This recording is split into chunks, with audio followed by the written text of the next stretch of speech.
I don't want no oil, a spoil in my shoreline. I like fish much better than crud. I like birds and things, a-creepin' and crawlin'. Won't trade no more oil for blood. The sun done give us all we need to make this country run. But that black demon oil's got us fussin' and fightin', and I do believe it's time we was done. I don't want them nukes run by them kooks who think radioactivity is fun. No more three-headed frogs or kids with leukemia. Nuclear power ain't fit for a dog. The sun done give us all we need to make this country run. But that nuclear power's got us fussin' and fightin', and I do believe it's time we was done. No nukes! Good morning, Toledo, and good afternoon, Columbus. Good evening, Bowling Green, and hello to everyone on the internet, wherever and whenever you are.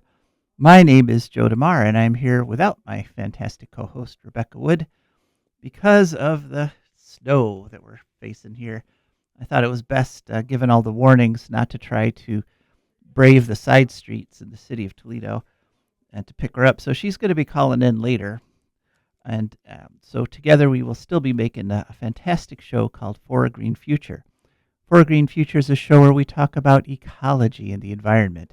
And we talk about it in the ways that it affects you, your wealth, your health, your happiness, the wealth and health and happiness of your friends and your family, and the snowy owls and the geese and the birds and the wolves and the polar bears and pretty much everybody and everything. Because, like it or not, all of us are together on this wonderful little planet called Earth. So, what we have is going to be just chatting for the next 10 minutes or so.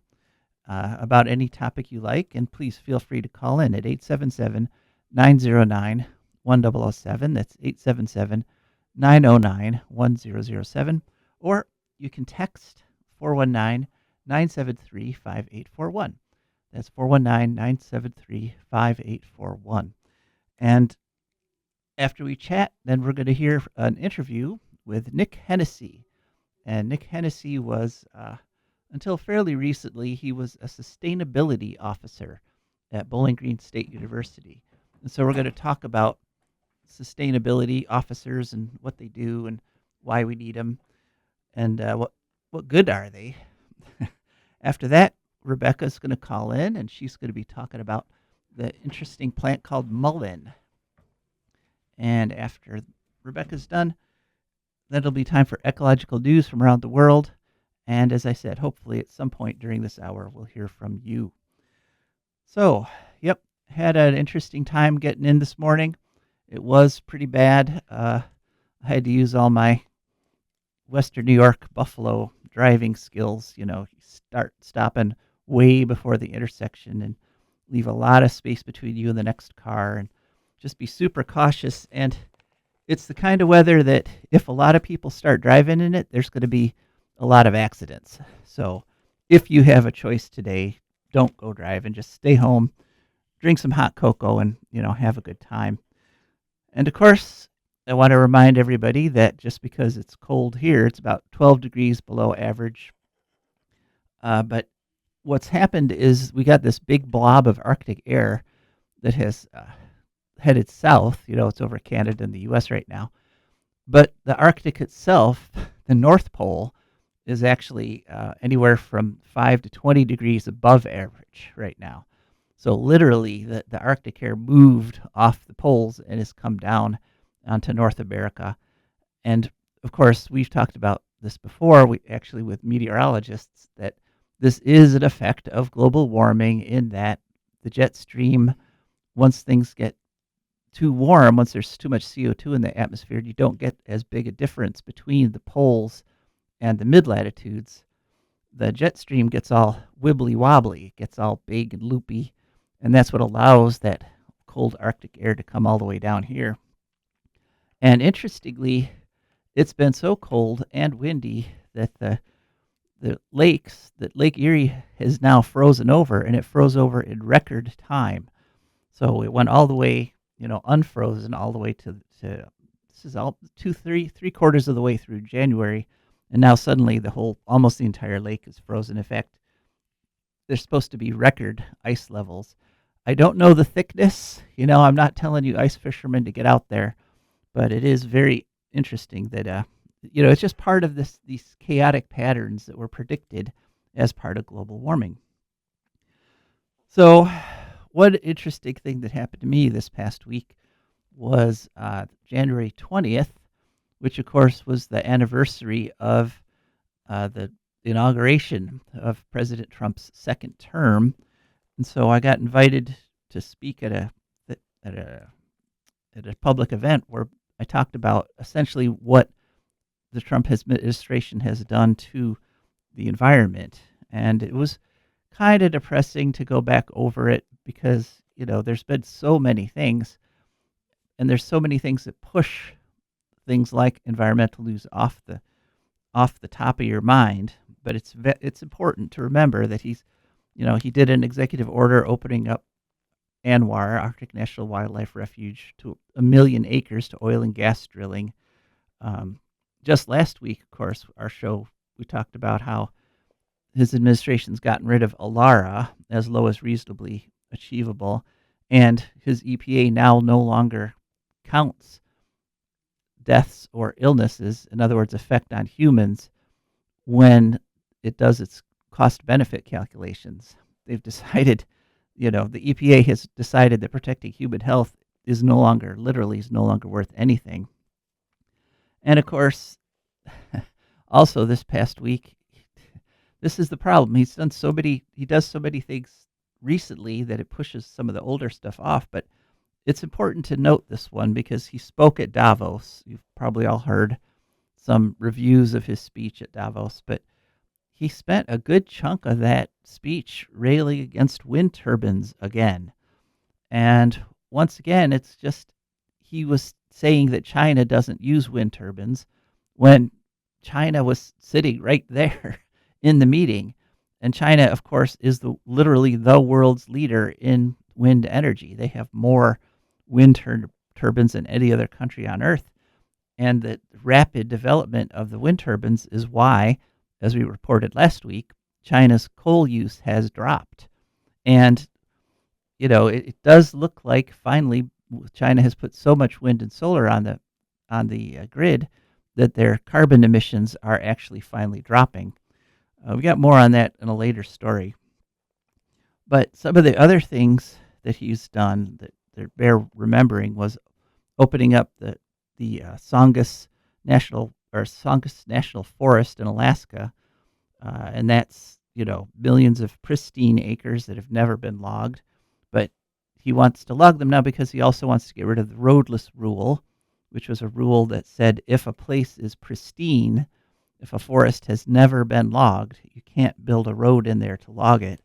So he wants to get rid of that. One thing that slipped my attention at the time, this actually happened back in the fall, was that he opened up 13.1 million acres of federal lands in Minnesota, North Dakota, and Wyoming to coal mining. Okay, and strip coal mining is literally the most damaging thing you can do to the environment. I mean, literally, you just shave the top of the planet off, and then you dig these tremendous pits, and they fill up with water, and that water gets all contaminated because of the chemicals in the coal and leaches into groundwater. And, that might be one of the single most environmentally destructive things he's done in his entire administration, which is saying something. But basically, there's too too many things to list in a list like this, because he's just been working at it literally every day, literally from day one. That's one of the things I was able to remind people, that on his very first day in office, he signed hundreds, or by some counts, about 1,000 executive order, and hundreds of those were direct attacks on the environment. In other words, weakening environmental laws and changing rules and regulations so that they no longer protect people or the environment. The thing, of course, is, as we know from surveys, and as we know from, people talking, the majority of people don't accept his big lies, don't accept the idea that there is no such thing as global warming, don't accept, they don't like the idea that we're going to take $13.1 million and strip mine them for coal, when coal is the dirtiest possible energy source. Well, it's debatable, coal and nuclear, different kinds of dirty, but they're both dirty energy sources. And so most people, even though most people don't buy what he's doing and don't support what he's doing, he's still getting away with the big lie. He still stood up there at Davos and said China isn't using wind power, and nobody, none of those billionaires, none of those heads of state, none of those, Ford secretaries, nobody stood up and shouted back at him, that's a big lie, even though everybody knew he was lying. And so that's the single key to his whole effectiveness. This is why he is getting away with everything, is because nobody challenges him on the big lie. And once you skirt around the big lie, once you kind of tiptoe around, we're not going to challenge him on that, he'll get all upset or whatever, then he gets away with all the lies. And so the thing I want to suggest to everybody is that if you are one of the majority, and it's a super majority, I mean, we're not talking 51%, we're talking 70, 80%. If you're part of that super majority that knows Trump is lying and that agrees that global warming is real, and you understand that one cold snap doesn't mean global warming is a hoax, the difference is you need to act on it, right? If you do anything, if you insulate your house, if you get energy efficient appliances, if you get an electric car or trade in your car for an electric scooter or an electric bike, if you act on those beliefs, that's what actually matters. But if you just say, well, I know Trump is lying, but then you don't change what you do at all, he still wins, because he puts the false information out there and you don't counter it with truthful actions. So what I'm saying is that if you're somebody who understands science, if you believe in the rule of law, if you believe in reality, if you prefer real reality over the imaginary world that Trump is spinning with every speech, the imaginary world where somehow putting coal stacks into the air makes the air clean, and a world where China isn't using wind or solar power. If you're somebody who believes in real reality, then you need to act. You need to do something, and that's why we have this show, is to help people realize that they can do stuff, and hope people start doing it. Okay, and so when you do make the decision that things are real, that we need to actually do things to reduce our footprint, to make the world more sustainable, what happens at the college level, what happens at a lot of organizational levels, is that they'll appoint a sustainability officer, or in BGSU's case, they called him the Sustainability Manager. And Nick Hennessy was that for many years at Bowling Green State University. And so he is one of these people that puts into practice just these grand ideas that we shouldn't put so much carbon in the air, that we should be more energy efficient. He's somebody who actually physically made that happen for a long time at BGSU. So let's go to that interview now. All right. Hello and welcome to For a Green Future. Could you please share with us your former title and your name? Right. Well, my name is Dr. Nick Hennessy, and my former title at BGSU was Sustainability Manager in the campus operations area. Prior to that, it was Sustainability Coordinator when I first started. And that uh, I retired from that position as of July 1 of 2025. Still adjunct faculty here from time to time. I'm actually sitting in my office here in Memorial Hall this morning. Oh, that's nice. Well, congratulations on a well-deserved retirement. Could you explain to our audience what exactly a sustainability manager is? Well, I was the first person to be in the position, so I actually helped to create what the description of that job was. It was a pure delight to be able to do that and to be able to step into that position for the first time, um, and actually help to create the Office of Campus Sustainability. So what it was to coordinate and direct. Uh, Within the framework of the three major goals of emissions reduction, uh, waste reduction and resource conservation, and then sustainability outreach and education to coordinate and direct within those three main goals, uh, policies, practices, activities, programs, and the like that all revolved around those goals and get as many areas around campus involved in those and on target with those goals as possible in an effort to make the university a more sustainable institution. Let's get a little specific on some of those policies and programs that you were able to put in place. Are there like particular projects that come to mind that you're particularly proud of during your time as sustainability manager? Yes, and having been now retired for a few months here, I have had the opportunity to reflect on the experience a lot.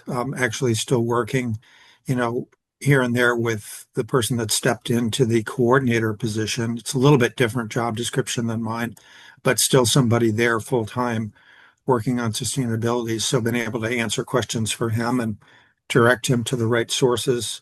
Um, but thinking about that, with hindsight and everything else, and then going through boxes of things from my office and such, and oh, I did that. Things like that. Uh, Because, you didn't ask me, but I started the position in the fall of 2008. So I had a pretty good run there, in terms of that particular job. It wasn't my first job at BGSU, so it helped that I already knew the layout at BGSU. I'd been in residence life for 6 years. I got my doctorate here. So I knew the lay of the land. I knew the officers. I knew a lot of the people currently, directing and in various positions and such, and have been able to kind of see all that. Uh, I think one of the biggest things that made a difference, I'd like to think that we got on the map with was, and that's when the president at the time um, listened to our proposal, myself, and then it turned out to be a whole lot of students via some petitions and such, thought that we should be looking more carefully at our uh, carbon emissions, uh, what they were, how many tons were we producing through regular operations on an annual basis regularly, and where did that come from? So there's ways to do that. Universities had been in the practice of doing that for quite a while when we stepped into it. So, so our president signed us on to what is called the president's climate commitment at the time. The name of it has since changed to Climate Leadership Network.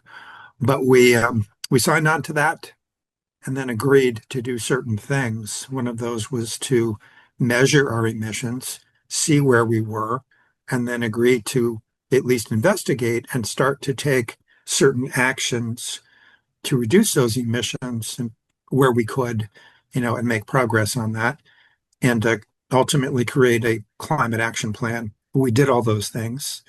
Uh, there was always support for that. There was always student interest in that, student support, the request for student involvement. So we got on the map with that.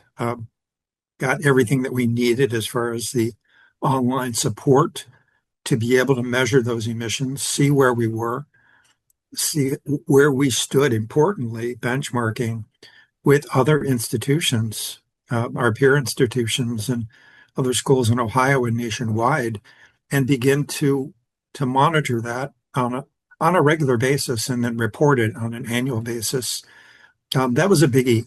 That was that was a game changer to be able to do that. And then that in partnership with that, I mean, I would say for sure the construction and appearance of LEED certified buildings of various calibers on campus from zero LEED buildings and up and now 13 LEED certified buildings, soon to be 14. As Could soon as you they come. define lead for our Sure. listeners? I'm seeing LEED is the acronym, all in capital letters for the organization leadership in energy and environmental design. So it's administered. That's a system that's administered by the U.S. Green Building Committee. That's something that we started following because we had no LEED buildings, and we started seeing other institutions that were coming up with them and took some field trips and looked at those buildings and saw those are all aimed at saving energy, at creating a smaller carbon footprint when you build it, as well as when you operate it into the future. And it saves you money as well in the long run. So we got on board and construction, capital planning at the time, and campus operations got on board, and we um, ended up with, like I said, 13 LEED buildings. The first one being in 2010, and then just carrying forward. So I think that was a big thing. But I mean, more than anything, and I would have never have said this unless people brought it up to me. Is I had somebody tell me at my retirement party actually that he felt there was a change of culture on campus. During when we started focusing on sustainability, people started being aware of it. So an awareness of sustainability, of what it was, of what we could do and what we were doing, how to get students involved in it, how to make it part of the mission of the institution. All that awareness was a biggie. And I'm not saying it wasn't there before, but I think that when we really began to focus on sustainability with a full-time office, a website, student interns, and all of that, I think it started to create a focus. And then you can't have sustainability without buy-in, and just talking and communicating with virtually every office on campus. I'm really proud of and happy with the results of that as well.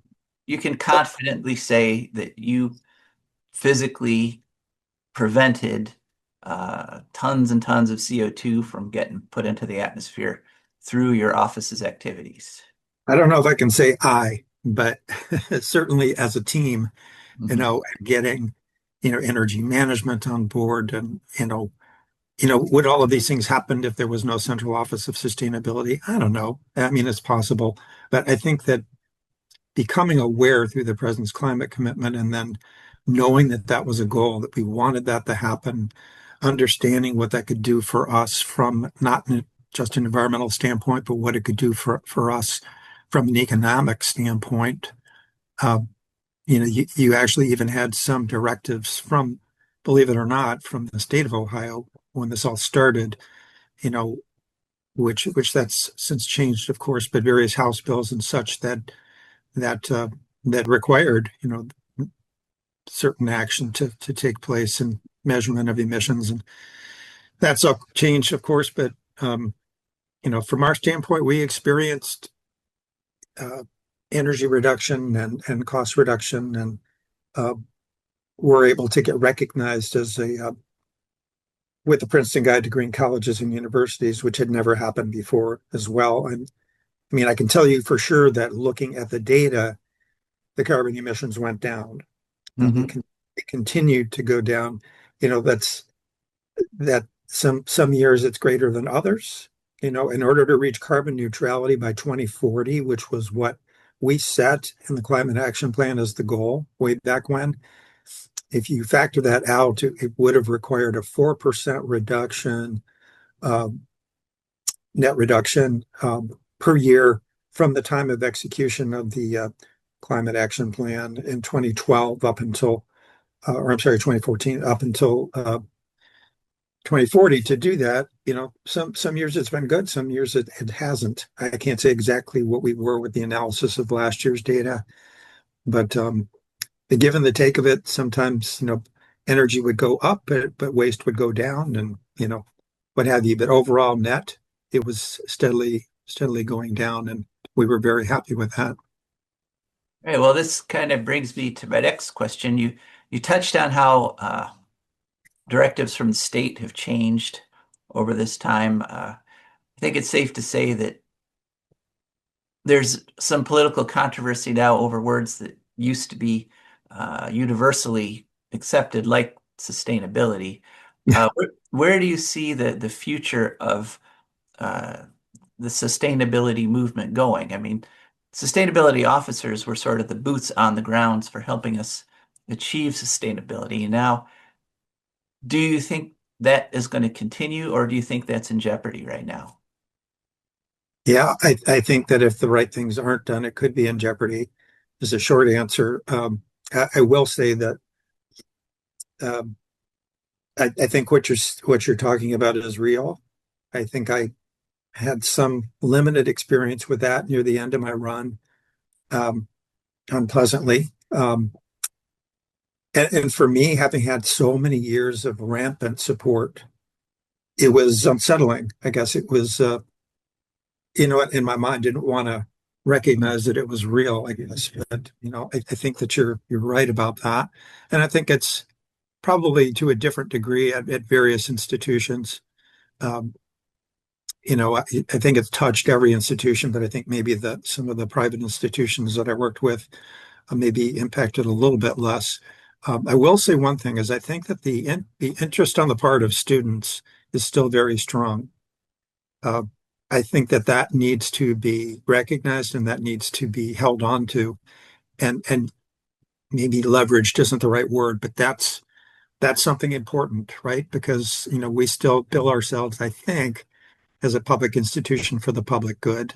I don't know if that has changed, if that's no longer acceptable. The last time I checked, that was still kind of our mantra.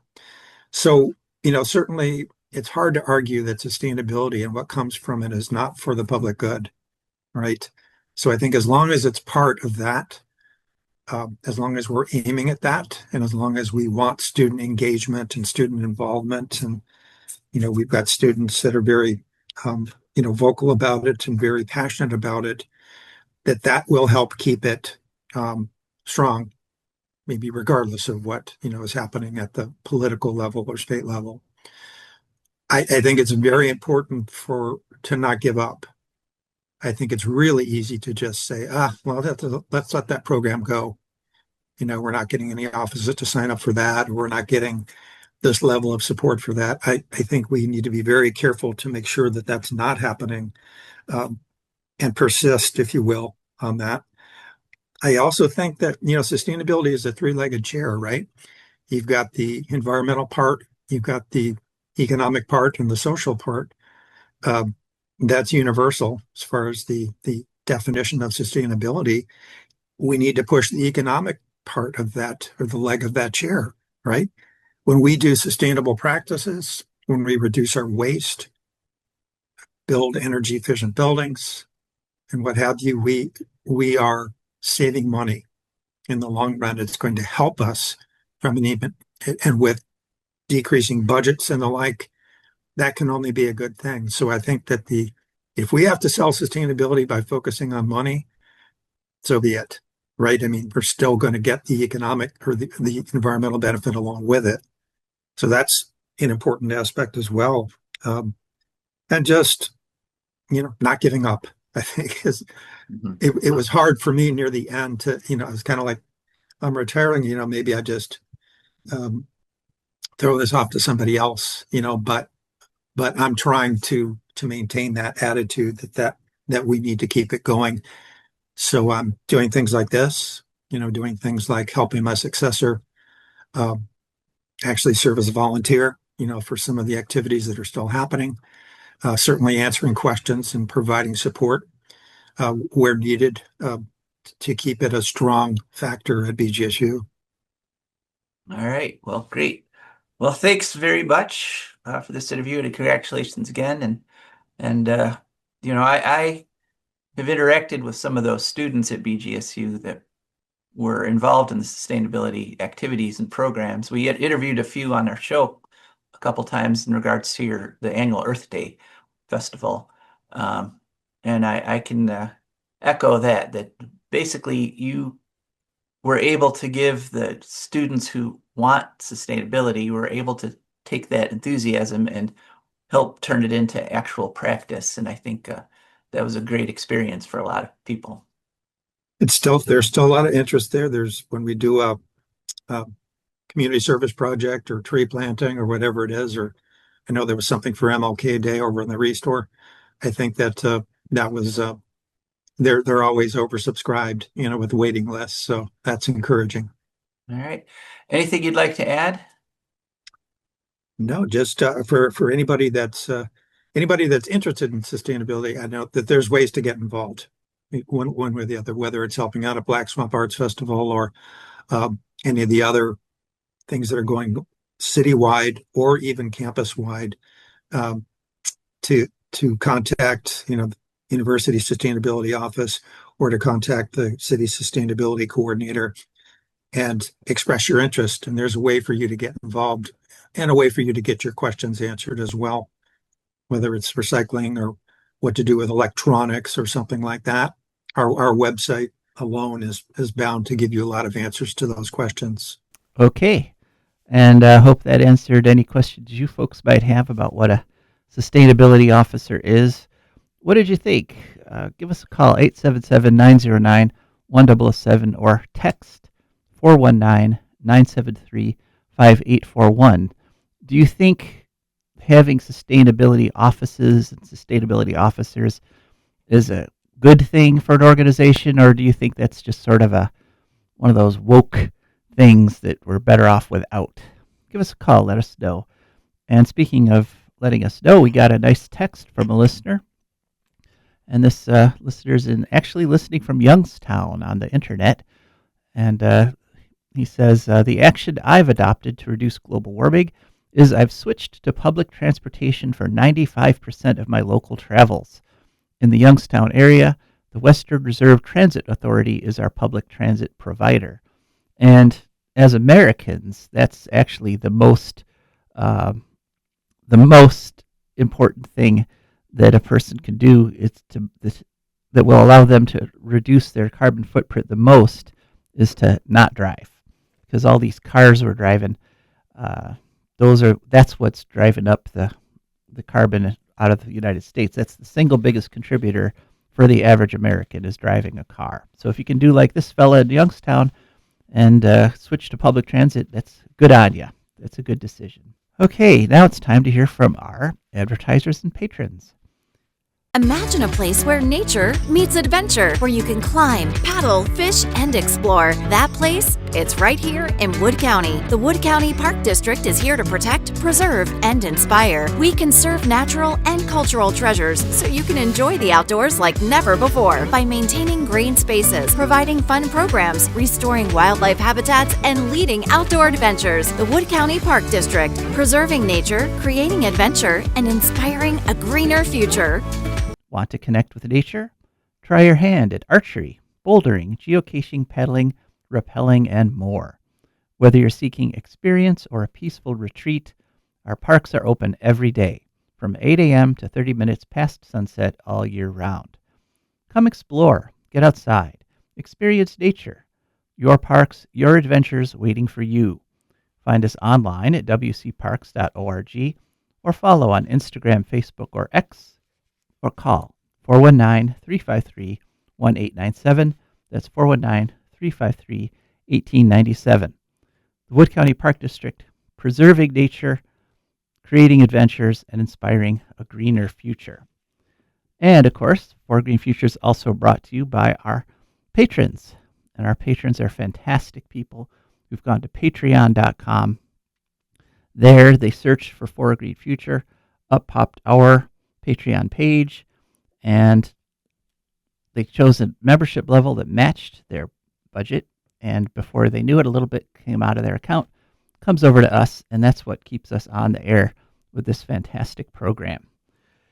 And one of the fantastic things we do on this program every week is we hear from Rebecca. And Rebecca is safely ensconced at home, but hopefully we have her on the line. Rebecca, are you there? I are there, yes. Hello. Good. You're coming in nice and clear over there in your cozy little house, cozy little apartment. Yeah. So what are we talking about this week? Okay, today we're doing a segment that I like to call Mullein Over Mullein. Okay. Because I'm a bad person. Oh, my dog doesn't like it either. Okay. All right, well, for the past couple of weeks, my roommate has a friend who has given us some mullein, which we're supposed to have in tea and breathe in, and it's going to help our breathing problems, which, oh, baby. I think she feels that it is working, so I thought I would look into this plant a little. So it's the Latin name of mullein is Verbascum thapsus, I believe, or thapsus. I may have written that down wrong. But yeah, it's the most common species is great mullein or common mullein, that's what that name is for. Although there are other kinds of mullein, it is a tall biennial plant with woolly leaves and yellow flowers. It's often called flannel leaf. It's kind of like soft but fuzzy feeling leaves. And biennial, as we may remember, as I had to review to make sure I was right about this, means like it takes 1 year to grow. So it grows to a fairly short little shrub the first year. And then the second year it shoots up, develops flowers, and then goes to seed all in 1 year. So it's all in one growing season. So it's a big year in that plant's life. In traditional, and of course, when you look up mullein, a lot of what you find is about its traditional medicinal uses, including for respiratory illnesses, skin ailments. And torches. People use it to make torches out of. That's interesting. But yeah, I gather that it is not proven that it to be effective by medical science and peer-reviewed studies or whatever. But nobody's proven it hasn't either. Like there's a lot of anecdotal evidence. The reason they think it might work to do this is because it has two things called mucilage and saponins. Mucilage is which sounds like mucus and is sort of like mucus. It's a thick, gluey substance secreted by plants, which helps seeds retain water and germinate in their early, very early life. It also lubricates the roots as they grow through the soil, and it protects against pathogens it keeps them off when they try to infect the plant, and it helps seeds stick to surfaces that it needs to stick to.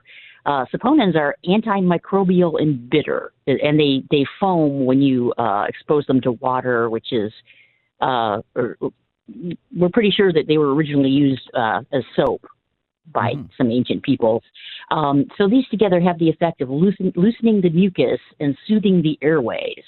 And it also has some potential anti-inflammatory compounds in it too, which is nice. So that might be how it works, by like reducing the inflammation in the lungs or something. I don't know. If it works. But yeah, it was brought by early settlers and smoked by Native Americans once they got wind of it, apparently. And it's also used as fish poison. It's poisonous to fish. What is it, pesticide? I think they call that. It's used as candle wicks and shoe insulation. And it provides winter food for birds, and it likes sunny, rocky soil. And it's also been used as dye. It's been used as dye. I don't know what color it makes things. Maybe yellow. Maybe it makes things yellow. That would make sense. So yeah, some benefits besides the aforementioned providing food for birds in the winter is it supports pollinators and wildlife, which is kind of the same thing. And it has a very deep taproot, which helps prevent erosion and breaks up compacted soils. So both of those things are definitely good for the environment. Some negatives. Wait a minute, more positives. It draws out heavy metals, and it's an air purifier and shades out weed species. So all good things, all good things. Negatives would be, now you may have realized this when I said that it shades out other plants and it has a deep taproot. It's invasive as heck. Yeah. It's invasive in this entire hemisphere. And it does this by outcompeting natives and shading them out, and having that deep taproot makes it hard to eradicate. And it sheds so many seeds at once. That's why it feeds the birds in the winter, because it just has crazy amount of seeds. And it's very hard actually to harvest them without scattering them everywhere. That's how many it has. So yeah, it has the effect of outcompeting natives and reducing biodiversity. The seeds can remain dormant for 100 years. So, you think it's gone, and it's not. And it's also too bitter for many herbivores to eat. So there aren't very much wildlife that likes to eat it. So that makes it less useful. It also can attract invasive pests. And threats to existence would include mostly people trying to get it to go away. Mm-hmm. And we were all for that. Or also, I believe it's called Alternia fungi. Yeah, there's a certain kind of fungus that it's vulnerable to. But basically, it's not going anywhere. We're going to be lucky if we can grow anything in the whole world except for mullein. So if you see, don't be shy about picking a whole bunch for your asthma. Right. Yeah. We don't need more mullein. The world does not need this. It does make it is kind of like tobacco, and the leaf is very Right. similar to a tobacco leaf. And Okay. I do have a mullein story. Is that you could get a mild high from smoking mullein. And I learned this in high school. And so rather than using, illegal substances, I actually went out and with my friends gathered a whole bunch of mullein, and we smoked that. And it's a very, very mild high, but it was interesting. So didn't not have it for me because I didn't, I'm not still on mullein, but yes. Right. All right. Okay. Well, thanks, Rebecca. And hopefully next week You're weather welcome. will be good enough to get you back in the studio.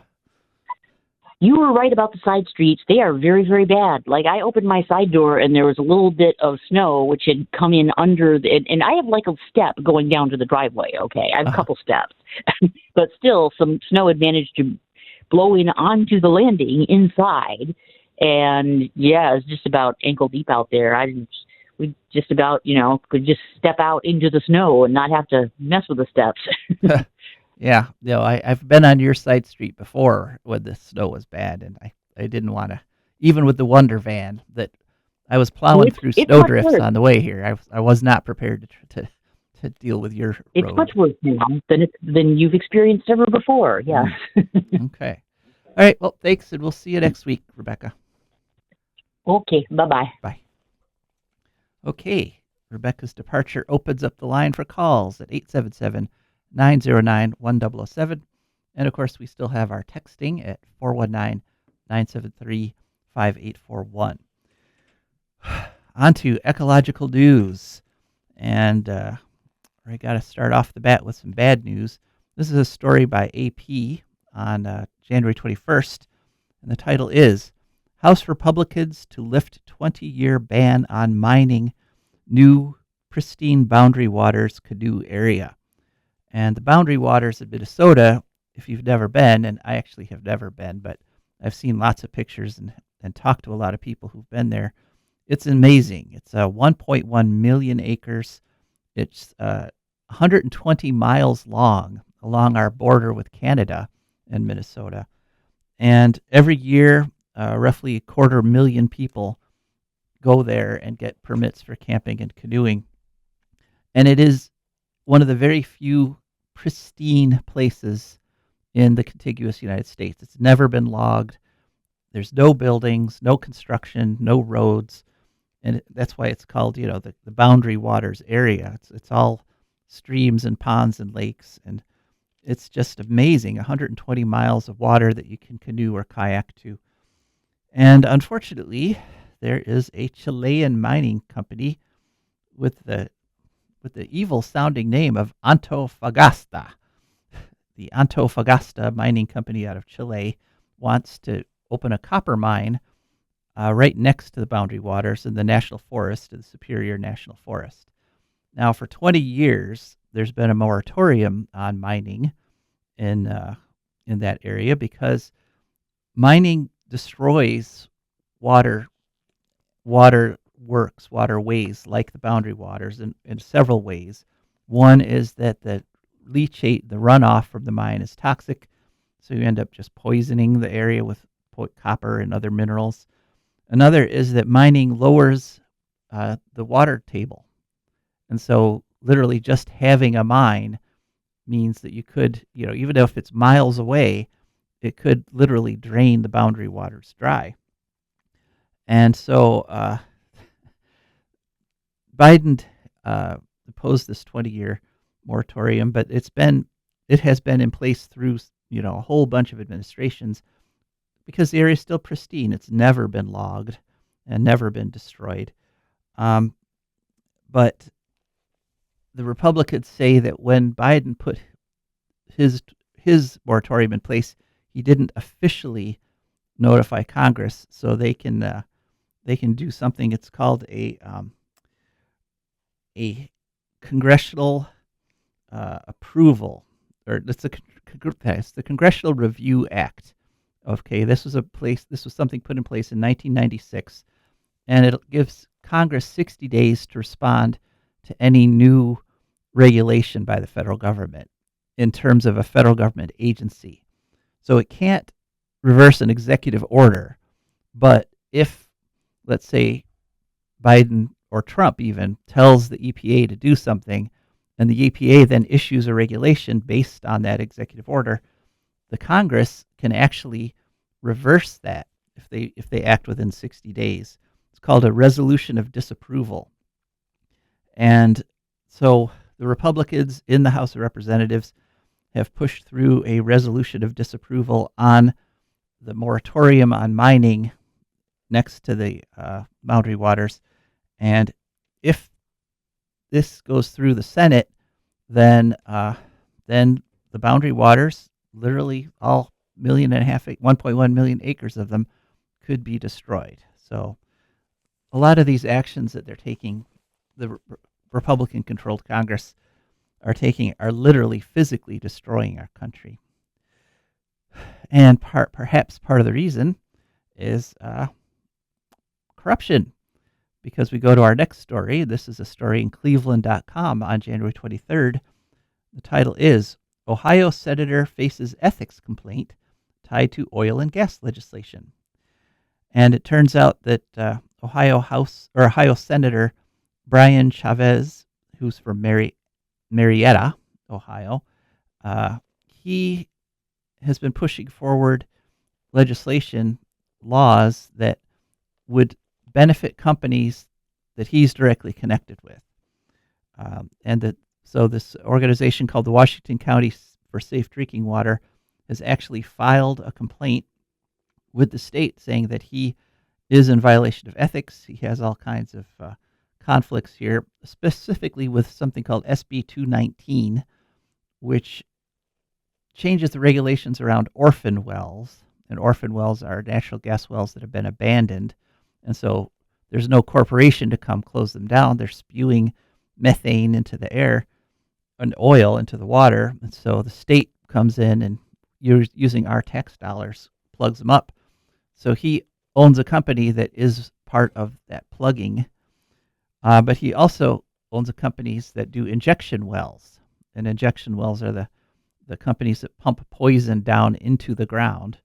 And so he has written in SB 219 a lot of changes to the regulations that would actually be profitable for his companies, according to this complaint by the Washington County for Safe Drinking Water. He they're saying that he actually is actively managing a fracking company in West Virginia, even though he supposedly said on Ohio filings that he isn't. He also was one of the big forces behind SB2, and that cut taxes on frackers. And he just happens to be a fracker, so he happened to push through a bill that cut taxes on himself. And SB2 also declared natural gas as clean. That's that crazy regulation that says natural gas is clean energy. Well, actually green energy. So we'll see where that goes. But it is, again, indicative that maybe what's going on here is just simple corruption. Next, science.org, which is the publication of the National Academy of Sciences. And the title is, this is kind of a fun one, Tree Bark Microbes for Climate Management. And it turns out that the bacteria, the microbes that live in tree bark, can actually metabolize a lot of trace gases that are connected with global warming. So those microbes can actually eat methane. They can eat natural gas. They can also eat loose hydrogen, free hydrogen, and carbon monoxide, which comes out of anytime we burn something, we're releasing some percentage of carbon monoxide, which is different from carbon dioxide, but is still a greenhouse gas. And the authors point out that tree bark on the planet has a calculated surface area of about 143 million square kilometers, which is roughly equal to the entire surface area of the planet. So the surface of all our trees adds up to roughly about the same amount of surface area as all the land on Earth. And land is, the ground is a carbon absorber when it's the right level of a moisture. So when it's kind of damp or a little wet, but not too wet, then it actually absorbs CO2 and other greenhouse gases. But if it gets too wet or too dry, then it actually expels. It actually becomes a source of CO2 and methane and all those greenhouse gases. So basically, it's just something that we just figured out. After all this time, we're just learning that forests are actually much more important than we thought. This doesn't really change anything because this is the way things have been going for billions of years. But now we know something that we didn't know before, is that the microbes in the bark are very important for cleaning the air. Next story, Electrek with a K, ELEKTREK.com, 119. Coal use dropped in China and India in 2025. It rose in USA, hiking energy costs. So we reported last week that China's coal CO2s are down 1.6%. India's is down 3%. And the reason is renewables. They're building wind and solar. Unfortunately, the figures are now in for the U.S. Our coal use was up 13% in 2025, which means that our CO2 production went up 2.4%. Now, we did put in more solar than coal. Solar rose 34%, and solar is predicted to be the fastest growing energy source. In next year, expected to increase by another 50%, but still, we're not making the change fast enough, and the U.S. just lost ground. They're blaming it mostly on data centers because the data centers are the ones that have increased the demand. But in any event, it's bad news for us and the planet. Okay, so got to counter that with a little good news. Hopeful news. Guardian, January 23rd. New filtration technology could be game changer in removal of PFAS, forever chemicals. And over at Rice University, they discovered this process that is 100 times better at removing PFAS than any filter that we had before. It uses layered double hydroxide, and that is they have aluminum hydroxide and copper hydroxide. Flow the PFAS over it in a liquid, and it'll stick to it because the layered double hydroxide has a positive charge, because hydroxide is positive charge. PFAS has a negative charge, so it sticks to it, and once it's stuck to it, you can destroy it easily by heating it up to 850 degrees, which sounds like a lot, but it's actually a lot cooler than other processes used to destroy PFAS. Okay, final story. On Tuesday, the 27th, there's going to be a hearing, third hearing in Columbus for SB 294. That's a bill that basically declares up is down and black is white. It declares that natural gas is clean, and it declares that wind and sun are unreliable sources of energy, even though they're providing like 75% of the power in places like Iowa. And so this instructs the Ohio Siting Board, after declaring gas is clean and wind and sun are unreliable, it says that the Ohio Power Siting Board now has to only approve projects that are both clean and reliable. And so that means that it's telling the Ohio Power Siting Board not to approve any wind or solar installations in the state of Ohio. The hearing is January 27th. The Ohio Power Siting Board has never rejected a gas plant application, and it has rejected 6 solar plants since the year 2000. But in a interview with signalohio.org on October 29th, the Democrat Kent Smith said, "But what about all of the above? How could we have all of the above if we get rid of wind and solar?" And of course, all of the above sucks. We need to focus on just wind and solar. But it's just another indication that the Republicans are trying to take us back as fast as they can, trying to take us back to the 1950s. Okay, well, that's it for this show. Thanks so much for listening. Hopefully Rebecca will be in studio next week. This is Joe DeMare signing off. That's all we need to make this country run. But that black demon oil's got us fussing and fighting, and I do believe it's time we was done. I don't want them nukes run by them kooks who think radioactivity is fun. No more 3-headed frogs or kids with leukemia. Nuclear power ain't fit for a dog. The sun done give us all we need to make this country run. But that nuclear power's got us fussing and fighting, and I do believe it's time we was done. No nukes!